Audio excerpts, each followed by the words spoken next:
The massive alien ship hung in Earth's sky like a silver moon. Captain Li Huan stood at the window of the space station, watching the vessel that had changed everything. 3 days ago, humanity thought they were alone in the universe. Now they were about to meet their galactic neighbors. "Sir, the alien delegation is ready to board," said Park Jun, the young communications officer. His voice shook slightly. Everyone was nervous about this moment. Li Huan nodded. He was a tall man with graying hair and calm eyes. He had been chosen to lead humanity's first contact team because of his military background and steady personality. What the aliens didn't know was that he had been preparing for this day for 20 years. The airlock hissed open, and the alien delegation entered. Their leader was tall and elegant, with blue-green skin and large golden eyes. He moved with grace that seemed almost like dancing. "Greetings, humans of Earth," the alien said in perfect English. "I am Ambassador Veltar of the Cathani people. We represent the Galactic Confederation, a union of peaceful species across the stars." Li Huan stepped forward and bowed slightly. "Welcome to our space station, Ambassador. I am Captain Li Huan. We are honored by your visit." Dr. Kim Nari, the team scientist, moved beside Li Huan. She was a small woman with bright eyes and quick movements. She carried a tablet that looked simple and old compared to what humans actually had. "We have so many questions," she said eagerly. "Your technology, your culture, your history. We have dreamed of meeting other intelligent life for centuries." Ambassador Veltar's golden eyes seemed to smile.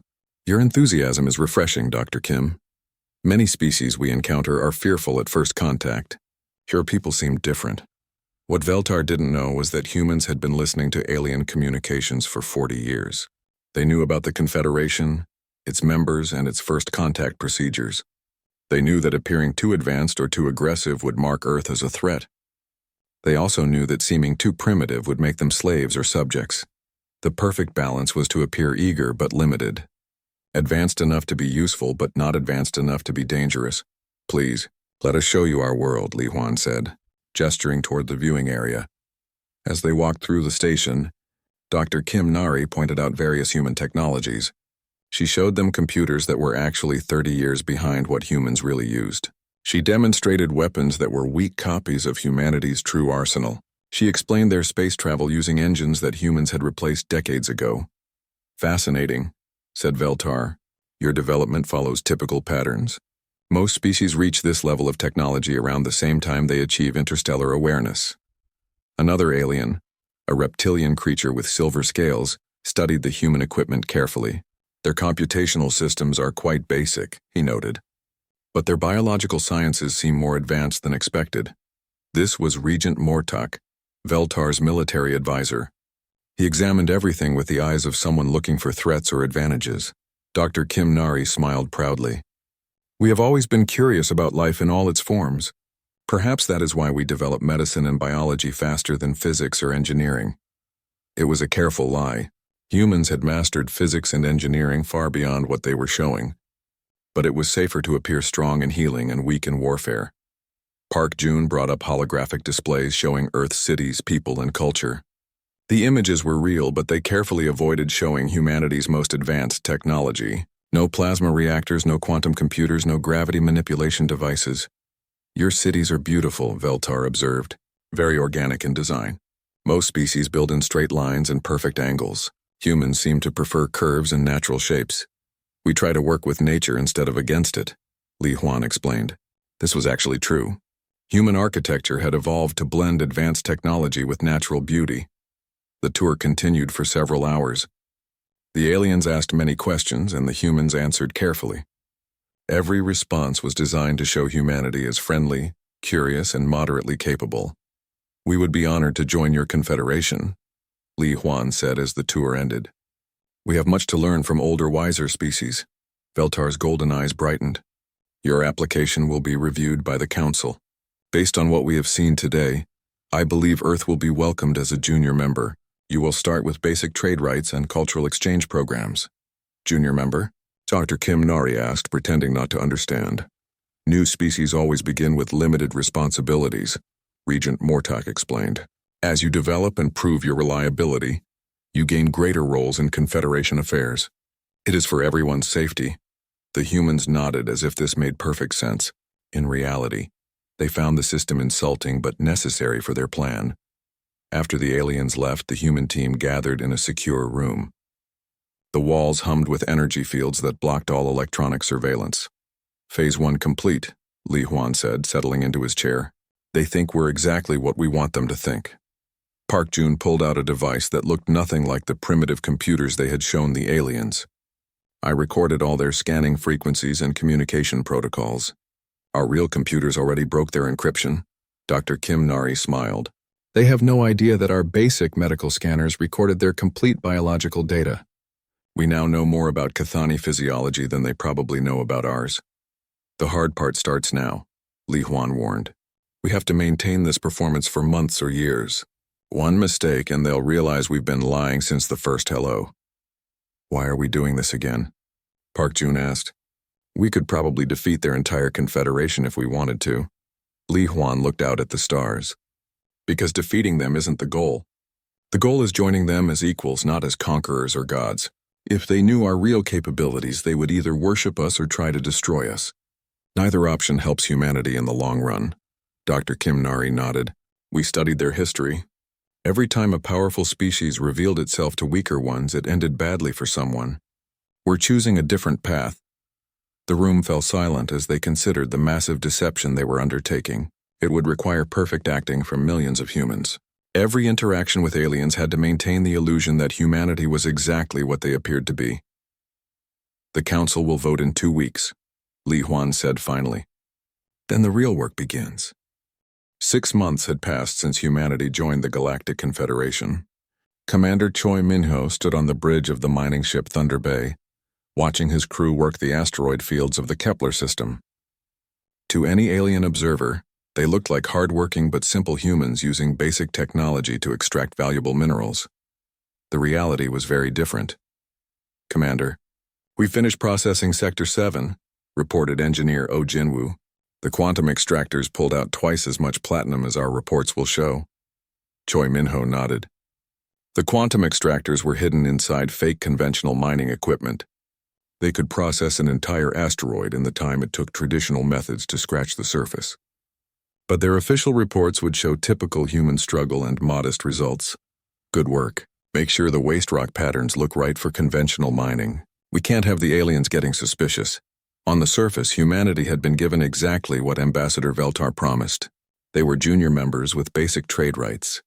Human miners worked dangerous asteroid fields. Human manufacturers built simple products for alien markets. Human scientists struggled with basic physics under alien tutoring. But underneath, something else was happening, Commander. Incoming transmission from Regent Thaxamor, announced Communications Officer Yoon Haeun. The main screen flickered to show a large reptilian alien with dark green scales and yellow eyes. Regent Thaxamor was humanity's assigned overseer, responsible for monitoring human activities and ensuring they followed Confederation guidelines. Commander Choi, Thaxamor said in his deep, rumbling voice, I am reviewing your mining reports. Your efficiency has increased by 12% this month. Thank you, Regent, Choi Minho replied carefully. My crew has been working very hard to improve our methods. Indeed. However, I noticed some inconsistencies in your equipment readings. Your power consumption suggests more advanced processes than your declared technology should allow. The bridge crew exchanged quick glances. This was the moment they had trained for. You're very observant, Regent, Choi Minho said with practiced embarrassment. The truth is, we've been making small improvements to our equipment. Nothing major, just better organization and some minor efficiency upgrades. Show me these improvements, Thaxamor demanded. Oh Jinwoo quickly activated a prepared demonstration. On screen, he showed modified mining equipment that looked slightly more organized than before. Hidden quantum field generators were disguised as simple hydraulic systems. Advanced computer controls appeared to be basic mechanical switches. We realized we were wasting energy with poor cable placement. Oh Jinwoo explained. By reorganizing our power systems and adding these simple mechanical assists, we reduced waste by 15%. Thaxamor studied the display carefully. His species was known for being excellent engineers, and he was clearly trying to find something suspicious. Your solution is adequate, he finally said. However, you should have requested approval before modifying Confederation-provided equipment. We apologize, Regent, Choi Minho said, bowing his head. We wanted to surprise you with improved results. We didn't realize permission was required for such small changes. Humans, Thaxmore sighed. Always eager to tinker and improve. Very well. Submit detailed plans for any future modifications. Your enthusiasm is noted, but procedures must be followed. After the transmission ended, the bridge crew relaxed slightly. That was close, whispered Yoon Hyun. Too close, agreed Choi Minho. We need to be more careful about our cover stories. But they weren't the only humans. Walking this dangerous line, 3 systems away, Dr. Lim Soo-young was conducting her own deception. Her laboratory on the research station New Seoul looked like a typical human science facility, full of basic equipment and struggling researchers. Dr. Lim, the Vorthak delegation has arrived for the technology transfer session, announced her assistant, Kim Tae-jun.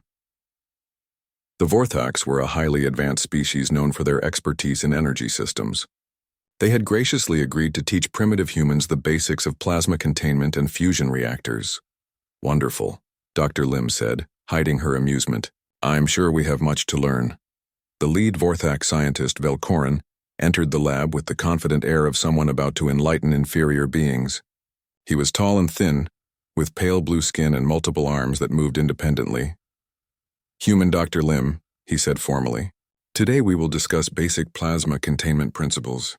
I understand your species has mastered chemical combustion, but struggles with nuclear processes. That's correct, Dr. Lim replied with practiced humility. We can make fire burn very hot, but we have trouble with the more advanced energies. For the next 4 hours, Velkorin explained concepts that human scientists had mastered decades ago. Dr. Lim asked carefully prepared questions that made her seem intelligent but limited. Her team took notes on technology they had already surpassed by several generations. Your fusion reactors are impressive, Dr. Lim said, studying a holographic display of Vorthak technology. The magnetic field generators must require enormous computational power. Indeed, Velkorin replied proudly. Our quantum computers can perform calculations that would take your mechanical system centuries to complete. What Velkorin didn't know was that hidden beneath the lab floor, human quantum computers were analyzing his technology in real time. They had already identified 17 ways to improve Vorthak reactor efficiency and 3 major design flaws that could cause catastrophic failures. Perhaps someday we will understand such advanced mathematics, Dr. Lim said wistfully. For now, we are grateful for your patience in teaching us these basic principles. Meanwhile, in the commercial district of Space Station Harmony, Trade Representative An Kyung-jae was conducting his own performance. He met with alien merchants who viewed humans as useful but limited trading partners. The latest shipment of human textiles has been very popular, reported Zextel, an insectoid trader with multifaceted eyes and clicking mandibles. Your species has an unusual talent for creating beautiful patterns. Thank you, An Kyung-jae replied. We try to put care and creativity into everything we make. The textiles were indeed beautiful, but they were also embedded with nearly invisible smart fibers that could monitor environmental conditions, transmit data, and even provide basic protection against hostile environments. The aliens who bought them thought they were purchasing simple decorative cloth. However, Zextal continued, your manufacturing capabilities remain limited. We could help you increase production if you're willing to accept Confederation oversight of your facilities. That's very generous, An Kyung-jae said, but we prefer to maintain control of our own production methods. Human workers are more comfortable with familiar processes. This was another careful lie. Human manufacturing could produce goods faster and better than any species in the Confederation. But revealing that capability would raise uncomfortable questions about human technology levels. Back on the mining ship Thunder Bay, Commander Choi Minho received a priority message on a communication system that officially didn't exist. The message was from Earth Command, transmitted through quantum entanglement networks that no alien species had even theorized. Phase 2 proceeding as planned, the message read. All human operations maintaining acceptable performance levels. No security breaches detected. Continue current protocols until further notice. Choi Minho deleted the message and looked out at the stars. Somewhere out there, thousands of humans were maintaining the same careful deception. Scientists pretending to struggle with basic concepts they had mastered long ago. Engineers building primitive equipment that secretly contained revolutionary technology. diplomats acting grateful for opportunities they could have created themselves. It was the largest coordinated lie in human history, and so far it was working perfectly. "Commander," called Yunhyun, "we're receiving a general broadcast from Confederation Central. They're announcing increased trade opportunities for developing species." "Put it on screen," Choi Minho ordered. Ambassador Veltar's familiar image appeared, his golden eyes bright with what looked like genuine pleasure. "Fellow beings of the Confederation," he began, "I am pleased to report exceptional progress from our newest members, the humans of Earth. In just 6 months, they have demonstrated remarkable adaptability and work ethic. Their mining operations exceed expectations, their manufacturing shows consistent improvement, and their scientists display admirable dedication to learning." Choi Minho had to suppress a smile. If only Veltar knew what humans were really capable of. "Therefore," Veltar continued, "the Council has voted to expand human responsibilities within the Confederation. Effective immediately, human operations will be permitted in 3 additional star systems, and human scientists will be granted access to intermediate-level technology databases." The bridge crew exchanged glances. More systems meant more opportunities to hide their true capabilities, but it also meant more chances for their deception to be discovered. "This is good news," Choi Minho announced to his crew, "and more challenges for us to handle carefully." 18 months after first contact, the galaxy was no longer peaceful. General Kang Tae-jun stood in the command center of Earth's modest military headquarters, watching reports flood in from across Confederation space. The enemy called themselves the Hegemony, and they were winning. "Another system has fallen," reported Colonel Huang Minji, her voice tight with controlled tension. "The Altair colonies are gone." 3 billion aliens dead or enslaved. Kang Tae-jun nodded grimly. The Hegemony had appeared 6 months ago, striking without warning at remote Confederation worlds. Their technology was superior to anything the Galactic government possessed, and their tactics were ruthless beyond imagination. "What's our official response?" asked Major Ryu Dongyun, the intelligence officer who managed humanity's carefully maintained image. "The same as always," Kang Tae-jun replied. "We express deep concern, offer our limited support, and wait for orders from Confederation Command." It was becoming harder to maintain their act of being a weak junior species. Every human military officer wanted to deploy their real forces and end this threat quickly. But revealing humanity's true capabilities now would destroy years of careful planning. The main screen activated, showing War Marshal Grixtal, the Confederation's supreme military commander. The alien was a massive creature with thick armor plating and multiple weapon appendages. His species had evolved for warfare, and his tactical skills were legendary across the galaxy. "General Kang," Grixtal rumbled, "I am mobilizing all available forces for the defense of the Centauri systems. Your human fleet will join the 3rd Support Division." "Of course, War Marshal," Kang Tae-jun replied with practiced deference. "Our ships and crews are ready to serve." "Good. However, I must be honest with you. The Hegemony's technology surpasses our own by significant margins. This will be a difficult battle, and I cannot guarantee your safety." What Grixtal didn't know was that human analysis of Hegemony forces had been complete for weeks. Their weapons, shields, and propulsion systems were impressive by Confederation standards, but they were still generations behind humanity's true capabilities. "We understand the risks," Kang Tae-jun said. "Humanity will do its duty." After the transmission ended, the command staff gathered around the tactical display. It showed the real situation across human space, not the limited version they shared with aliens. "Stealth Fleet 7 is in position near the Hegemony staging area," reported Admiral Seo Jae-hyun through encrypted quantum channels. "We could eliminate their entire forward division in 12 minutes. Fleet 12 has identified the Hegemony's main production facilities," added Captain Li Huan, now commanding humanity's most advanced warships. "One surgical strike would cripple their war machine permanently." Kang Tae-jun studied the data with growing frustration. Humanity had the power to end this war before it truly began. Their stealth technology made them invisible to all known sensors. Their weapons could penetrate any known shielding. Their ships could outmaneuver anything the galaxy had ever produced. But they couldn't act without revealing themselves. "Sir," Colonel Huang Minji said quietly, "how long do we maintain this charade while billions die?" It was the question every human commander was asking. The moral weight of their deception grew heavier with each hegemony victory.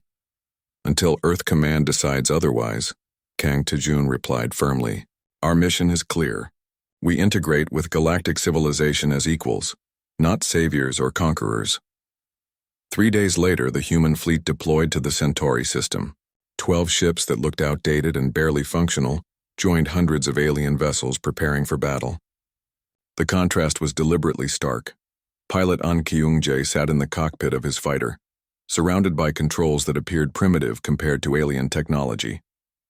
In reality, his ship could accelerate to near light speed, phase through solid matter, and destroy capital ships with weapons disguised as simple energy cannons. "Human Fighter Group, this is Confederation Control," came the voice of the alien flight coordinator. "You are assigned to perimeter patrol. Stay clear of the main battle zone and provide early warning if hegemony forces attempt to flank our formation." "Understood, Control," An Kyung-jae replied. Human fighters moving to patrol positions. It was another insult disguised as prudent tactics. The aliens didn't trust human capabilities enough to include them in real combat operations. Engineer Lim Soo-young worked frantically in the engine room of the human cruiser, New Seoul. To alien observers, she appeared to be struggling with outdated reactor systems that barely kept the ship operational. In truth, she was managing power flows that could have supplied energy to entire star systems. "Engineering to bridge," she called over the ship's communication system. "Reactor output is steady at 60%. I can't push it any higher without risking overload." It was completely false. The ship's true power systems were running at less than 1% of capacity. The reactor overload warnings were carefully programmed theater designed to explain any unusual energy signatures alien sensors might detect. The battle began badly for Confederation forces.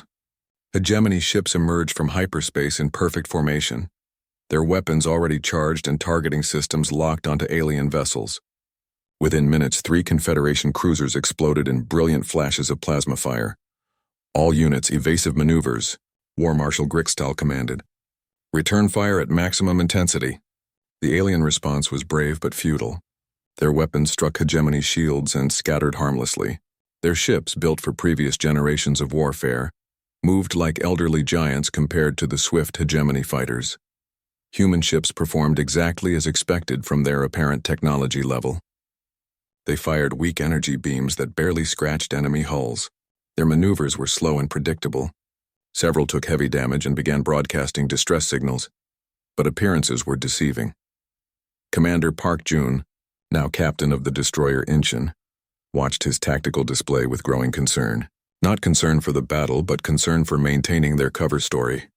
"Weapons Officer Yoon Haeun," he said quietly, "reduce output to 2% and aim for non-critical systems. Make it look like we're trying our best but failing." "Understood, Captain," Yoon Haeun replied. Her weapons could have ended the battle in seconds, but instead they delivered precisely calculated light damage to hegemony vessels. The tide of battle continued turning against Confederation forces. More alien ships died while their weapons proved increasingly ineffective against hegemony technology. War Marshal Grikstal's tactical genius couldn't overcome the simple reality of superior firepower. Then disaster struck.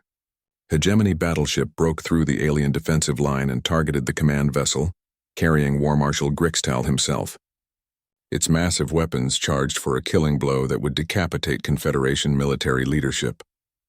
In that moment, humanity faced a choice that would define their future relationship with the galaxy.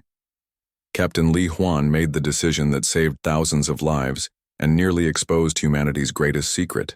His ship, the apparently obsolete cruiser Busan, suddenly accelerated beyond anything its external appearance suggested possible.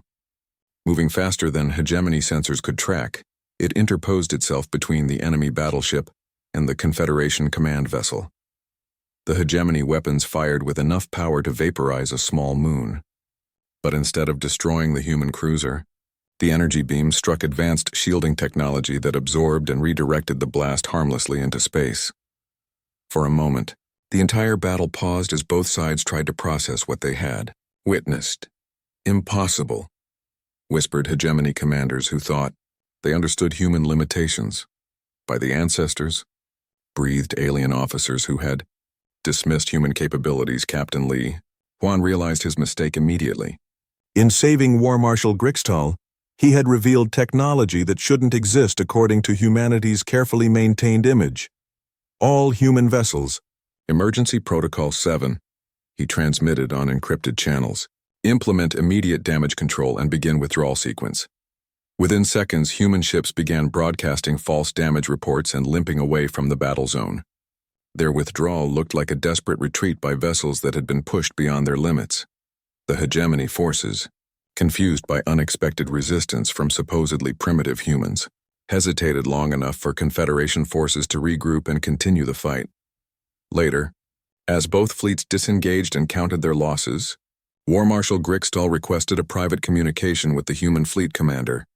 "Captain Lee," he said, his multiple weapon appendages clicking with agitation, "my sensors recorded some unusual readings from your vessel during the battle.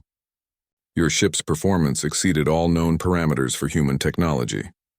Li Huan had prepared for this moment, but his heart still raced as he delivered the carefully rehearsed explanation. "War Marshal, our engineers have been working around the clock to improve our systems.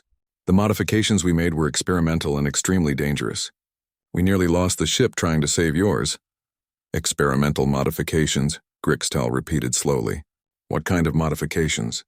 "Reactor overrides that bypass safety systems," Li Huan explained. "We can generate more power for short periods, but it risks destroying our entire ship." The emergency klaxon echoed through the command center as Admiral Seo Jae-hyun watched the tactical display with growing horror. The hegemony had launched their largest offensive yet, targeting the heart of Confederation space itself. Hundreds of enemy warships were converging on the capital world of Nexus Prime, home to 12 billion aliens and the seat of galactic government. "All Confederation fleets are falling back," reported Communications Officer Yoon Haeun, her voice tight with stress. "The outer defense lines have collapsed. Estimated time to planetary bombardment is 6 hours." Seo Jae-hyun stood on the bridge of the human flagship Seoul, which to alien eyes appeared to be humanity's most advanced warship. In reality, it was one of their older models, deliberately kept visible to maintain the illusion of human limitations. "What are our orders from Confederation Command?" asked Captain Huang Minji. "The same as always," Seo Jae-hyun replied bitterly. "Support role. Rescue operations. Stay out of the main battle." For 2 years, humanity had watched alien civilizations struggle and die while maintaining their careful deception. But this was different. If Nexus Prime fell, the Confederation would collapse and billions would face slavery or death under hegemony rule. "Sir," called technician Ryu Dong-hyun from his station. "Supreme Chancellor Korthun is broadcasting on all frequencies." The main screen activated, showing the elderly alien leader who had guided the Confederation for over a century. His scaled face showed exhaustion and despair as he addressed the galaxy. "Citizens of the Confederation," he began, his voice heavy with the weight of impending defeat. "Our fleets have fought bravely, but the enemy's technological superiority is overwhelming. All available forces are being committed to the defense of our capital world. We ask every member species to contribute what they can to this final stand." The message ended, leaving the human bridge crew in tense silence. "Final stand," Huang Minji repeated quietly. "They're talking like the war is already lost." Seo Jae-hyun studied the battle displays showing Confederation forces being systematically destroyed by hegemony technology. War Marshal Grixtal was fighting brilliantly, but tactics couldn't overcome the simple reality of inferior weapons and shields. "Admiral," Ryu Dong-hyun said urgently, "I'm receiving priority transmissions on all human emergency channels. Every human ship commander is requesting permission to engage with full capabilities." It was the moment they had all dreaded. The point where maintaining their deception meant watching civilizations die that they could easily save.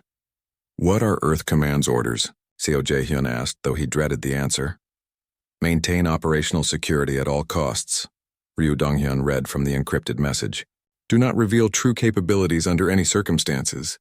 The long-term survival of humanity depends on this deception." Huang Minji slammed her fist on the navigation console. "Operational security?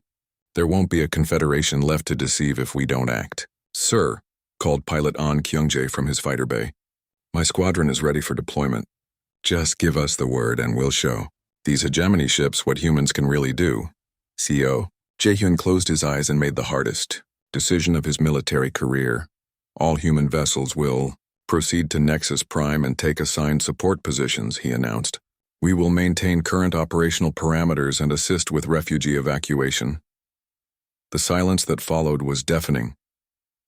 3 hours later, the human fleet arrived in the Nexus system to witness catastrophe.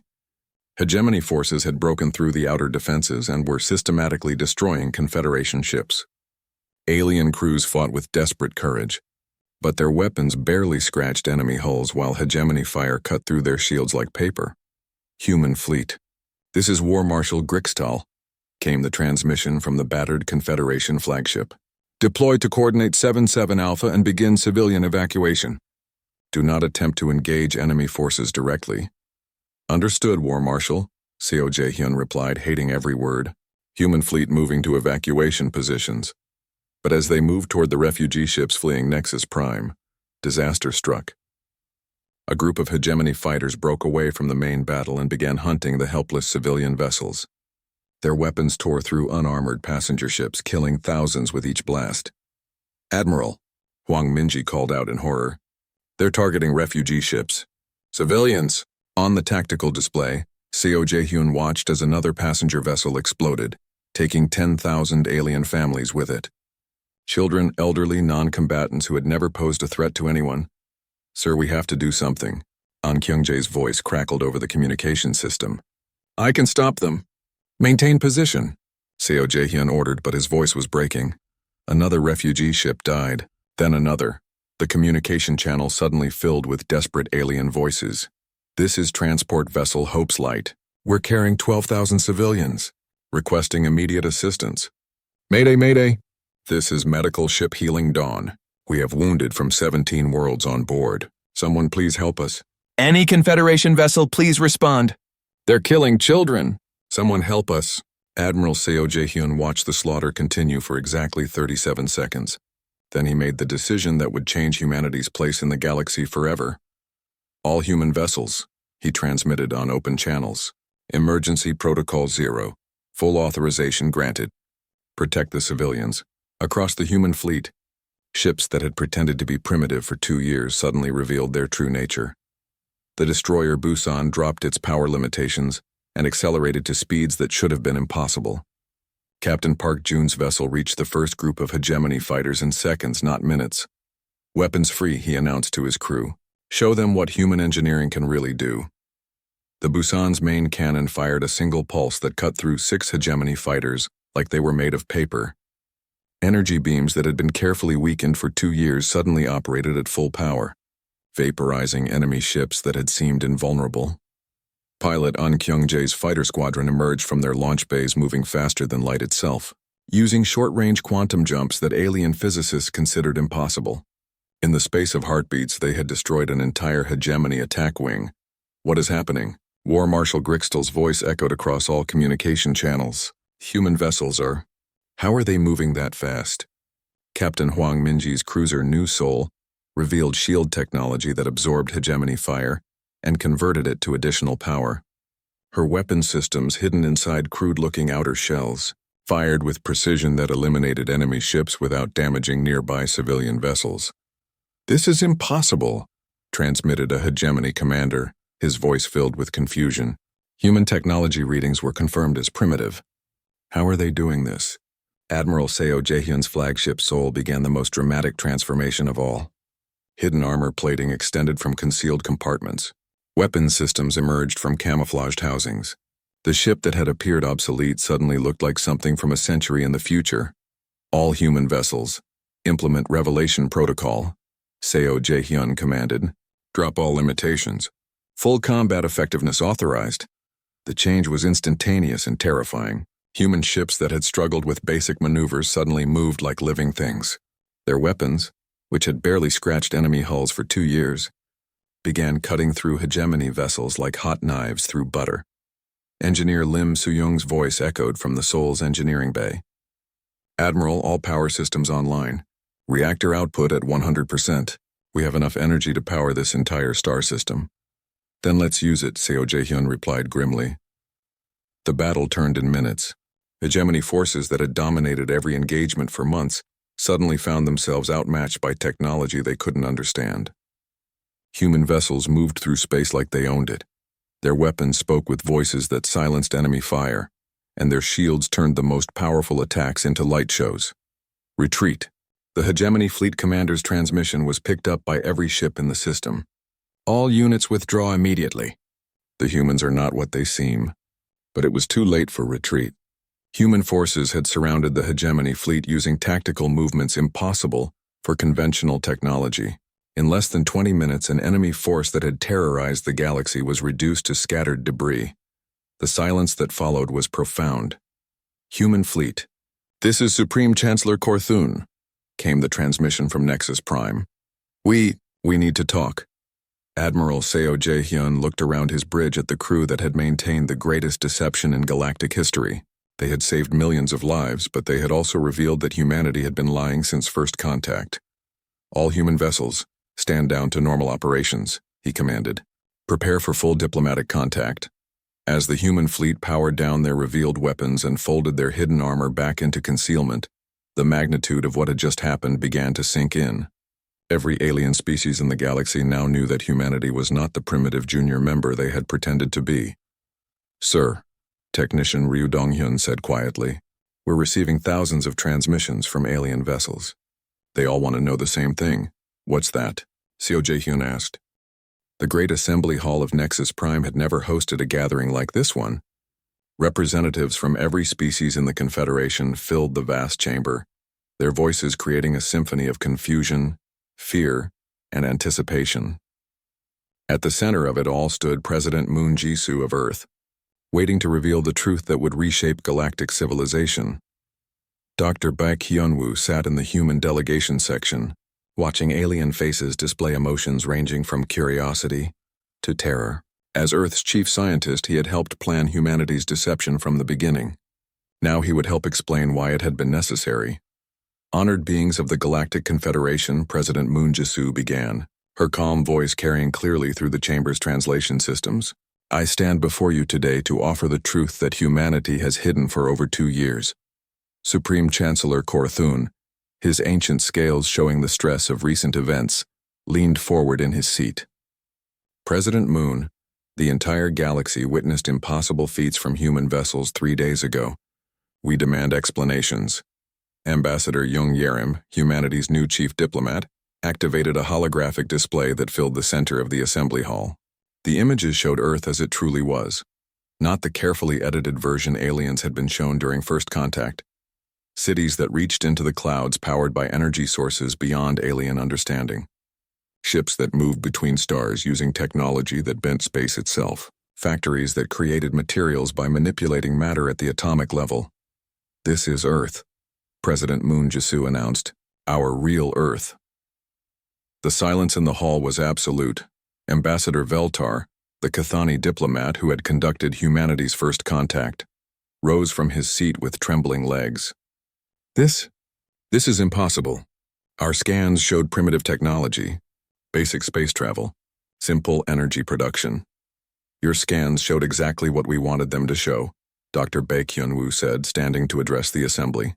Every human installation you visited, every piece of technology you examined, every demonstration you witnessed was carefully prepared to meet your expectations. War Marshal Grixtal's weapon appendages clicked with agitation. You deceived us from the first moment of contact. Everything you showed us was false? Not false, President Moon Jisoo corrected. Simply limited. The technologies we demonstrated were real human inventions. We just didn't mention that we had developed them 50 to 100 years ago. The hall erupted and confused. Voices as alien representatives tried to process this revelation. Analyst. Prime Kethvar of the Rexkai species activated his own display, showing the data his people had collected over 2 years of human observation. Our analysis suggests that human technology surpasses Confederation standards by several centuries. The weapons your ships used against the hegemony appear to operate on principles we do not understand. That's correct, Dr. Baek Hyunwoo confirmed. Human science has solved problems that your civilizations consider theoretical impossibilities. We have mastered matter conversion, quantum field manipulation, and controlled faster than light travel. Regent Thaxmore, the reptilian overseer who had monitored human mining operations, stood with obvious difficulty. The mining equipment I inspected personally. It was primitive, inefficient. I watched your workers struggle with basic extraction procedures. Engineer Lim Soo-young rose from her seat in the human section. Regent Thaxmore, the equipment you examined was functional but deliberately limited. Our real mining technology can process an entire asteroid in the time your methods need to analyze its composition. She activated her own display, showing quantum extraction systems that could separate valuable materials at the molecular level, while leaving perfectly sorted waste products behind. Impossible, breathed Velkorin, the Vorthak scientist who had tutored humans in basic energy systems. I taught your people elementary plasma containment.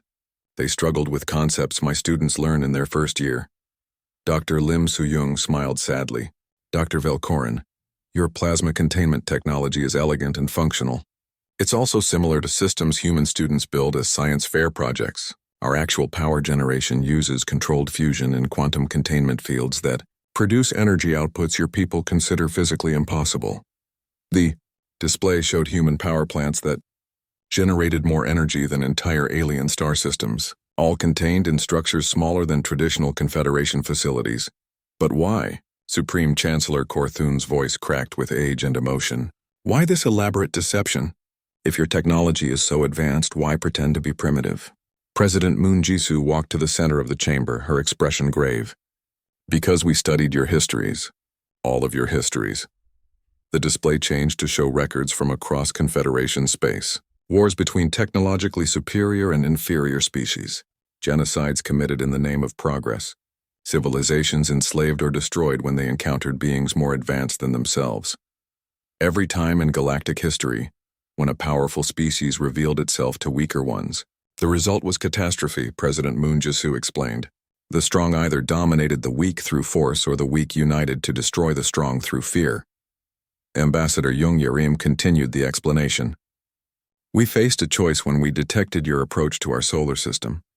We could reveal our true capabilities and risk being seen as a threat to be eliminated, or gods to be worshipped.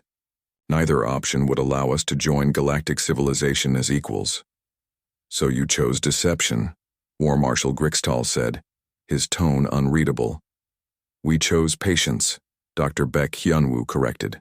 We wanted to understand your cultures, your values, your fears before revealing who we really were.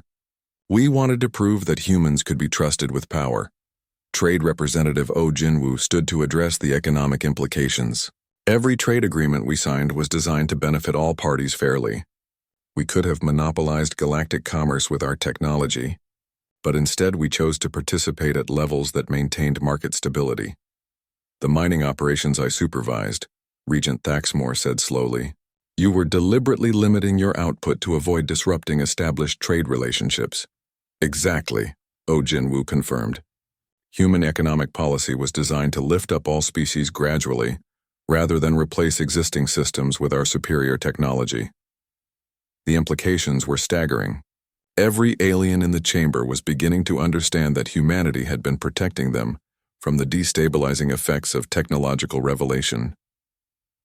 The war, Supreme Chancellor Korthun whispered. You could have ended the hegemony threat at any time. Admiral Seo Jae-hyun, present via holographic projection from his flagship, nodded solemnly.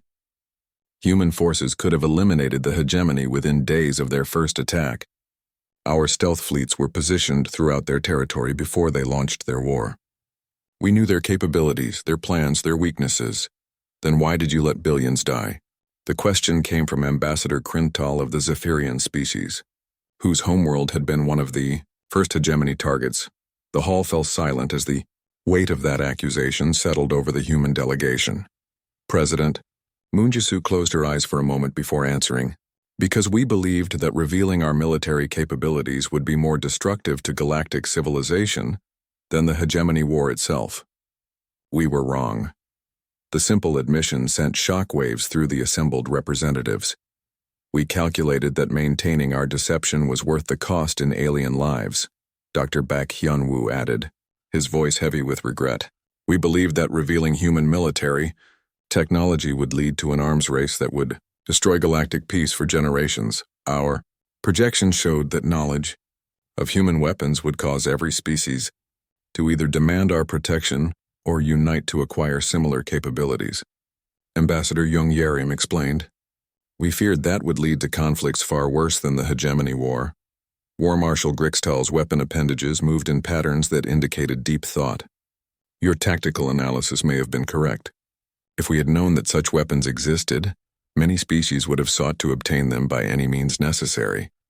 But we were wrong about the moral calculation," President Moon Jae-soo said firmly. "No strategic objective justifies allowing billions to die when we could have prevented it." Admiral Seo Jae-hyun made the right choice when he ordered our forces to reveal themselves. The hall buzzed with conversation as alien representatives discussed the implications among themselves. Finally, Supreme Chancellor Korthun called for order. "President Moon, what happens now? How do we proceed with this knowledge?" President Moon Jae-soo looked around the chamber at faces representing dozens of civilizations, all waiting for an answer that would determine the future of galactic society. "We propose a new partnership," she said. "Complete transparency about human capabilities, shared gradually to avoid destabilizing existing systems. Technology transfer programs designed to benefit all species equally. And most importantly, human commitment to defend Confederation worlds with our full capabilities." Dr. Baek Hyunwoo activated a final display showing proposed technological sharing programs. "Human scientists are prepared to share knowledge that will advance every field of alien research. Medicine that could extend lifespans by centuries. Energy systems that could power entire civilizations.